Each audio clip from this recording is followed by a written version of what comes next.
Hey guys, Bowie here, and this is Things I've Learned with TI winner Topson's Monkey King. This is a relatively rare matchup between Monkey King and Tinker, and Topson kinda loses this lane but quickly wins the game for his team, so I want to touch upon some little Monkey King tricks that he used to lose his lane less than a normal Monkey King would, as well as some interesting stuff that happens. Early into the game, you can already see Topson roaming the map with his career form. There are games where you actually get a ward from your support and you can use that ward in the mid lane before anyone gets there, and potentially get vision from the enemies, putting wards and stuff.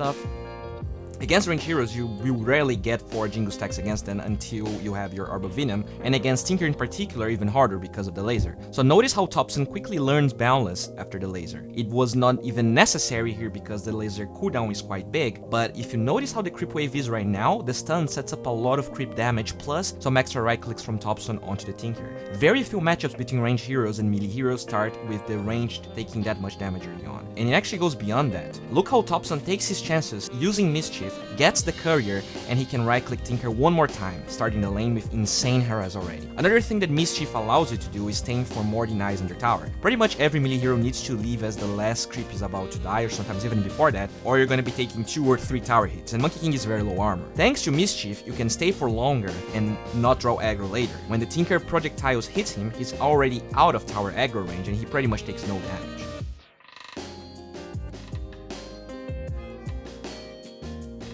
Another interesting thing to see is that he doesn't use Boundless Strike every time he gets lasered. This was only a melee creep, and he also didn't have the opportunity to use his creep wave to attack the Tinker like in the first wave we saw. In this clip, Topson trades with the Tinker.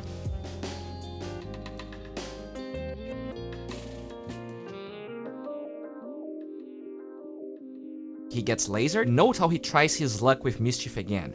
That bought time for the laser to end, allowing him to close a gap faster, not only to get Jingle stacks, but to regen quite a bit of his health while harassing the Tinker. While that's nice, Tinker still holds a big advantage onto the Monkey King. Topson was pretty close to killing Tinker, but he mistimed the laser cooldown slightly. He knows that if he goes for the animation here, he's dead. He tries to run away, but that was also not enough, and if the death was not unfortunate already, Tinker gets a regen after all of it. Topson comes back, and the way he kills the Tinker right after is just mind-blowing. His courier was bringing him a salve and the Orb of Venom. Not only this Boundless Strike cancels the regen, it does way more than that. Topson knows that the laser will be committed if he tries to get DCS, but that's what Topson wanted anyways. With the creep wave pushing, he knows he can get another boop onto the Tinker, and then another one.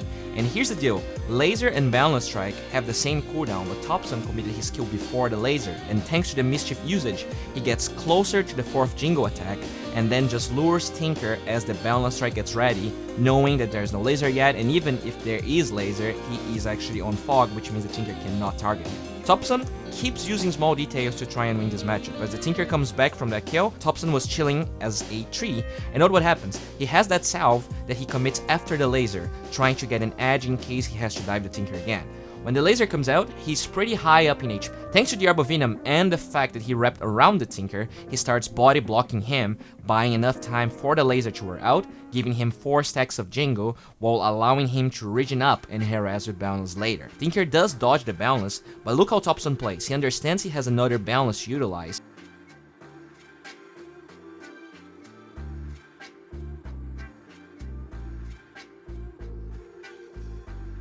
Tinker again plays to the best of his abilities. He actually dodges it, which would be a kill for Topson certainly. Even then, Topson does not give up. He gets level 5 as Tinker gets into tower range, and one cool thing to know about Tree Dance and Primal Spring is that if you think you won't hit your target, you can always time a Tree Dance as you're already falling, which means that the Tinker couldn't cancel the jump. That being said, while the Tinker played quite spectacularly, he gets debated by the vision he has.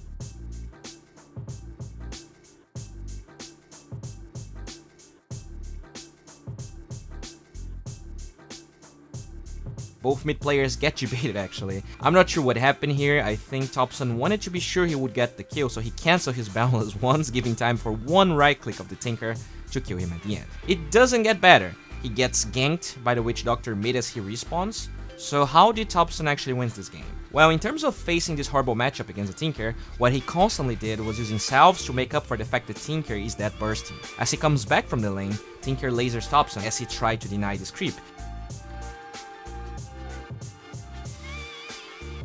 And that's the timing window he can abuse. He sees that Tinker wants to last hit his melee creep, and he quickly closes the gap.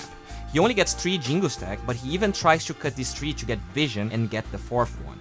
He also salves, but look how deceiving the march was, cancelling it mid-heal. Anyways, it doesn't matter.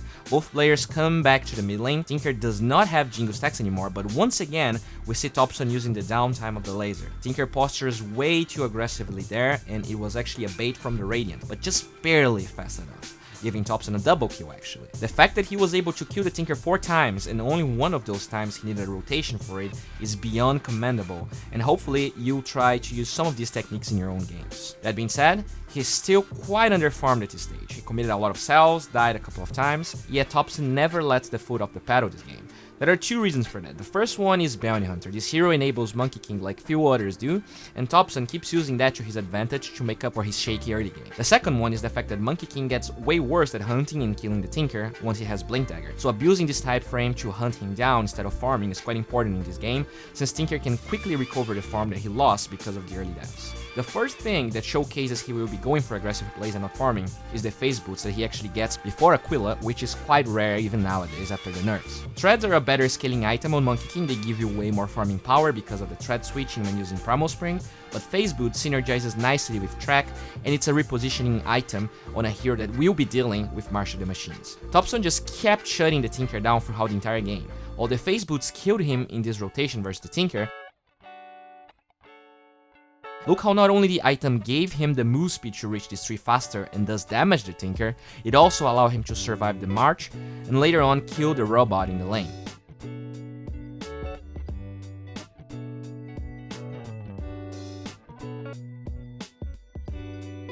He also knows that this Tinker is quite slippery, so he waits for the cast point of laser to be used, committing the Q, guaranteeing another kill.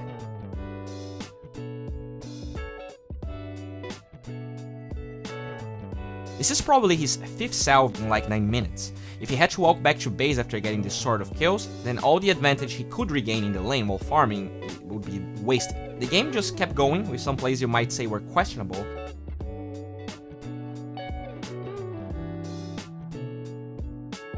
but the bulk and idea of the game is how important it was for him to shut down the Tinker and use his items to play accordingly to that.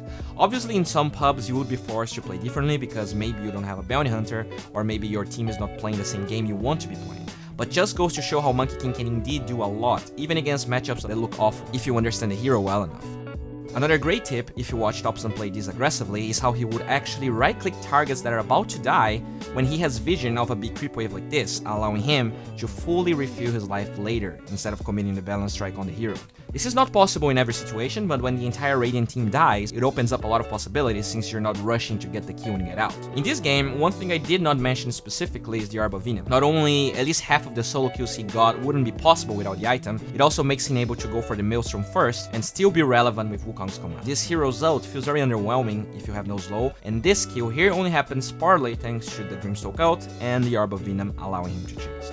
The Maelstrom is an item that people stopped building on Monkey King because of the nerfs to how it procs, but it's still a great farming item, cheaper than the Battle Fury and decent versus PL, especially after you upgrade it. The fact that the Maelstrom also became a damage item afterwards instead of an attack speed item makes it pretty valuable when you ult and when you use balance. This fight was also possible since he had vision of heroes bottom and PL farming. As this happens, we can also see him using track to get even more out of the map. Look how he uses the high ground here to get a kill on PL. Since he's in the high ground, he has enough time to attack once before using balance, and the game just snowballs pretty quickly after this. Well guys, thanks for watching, liking and subscribing. We have some exciting news I guess. Everyone that subs to me on Twitch now will have the chance of having its replay cast by me. So if you're interested, jump by the Twitch stream whenever you can and you can ask questions. But if you sub every week, we're gonna have a day where I'm gonna get like 3 or 4 people games to cast.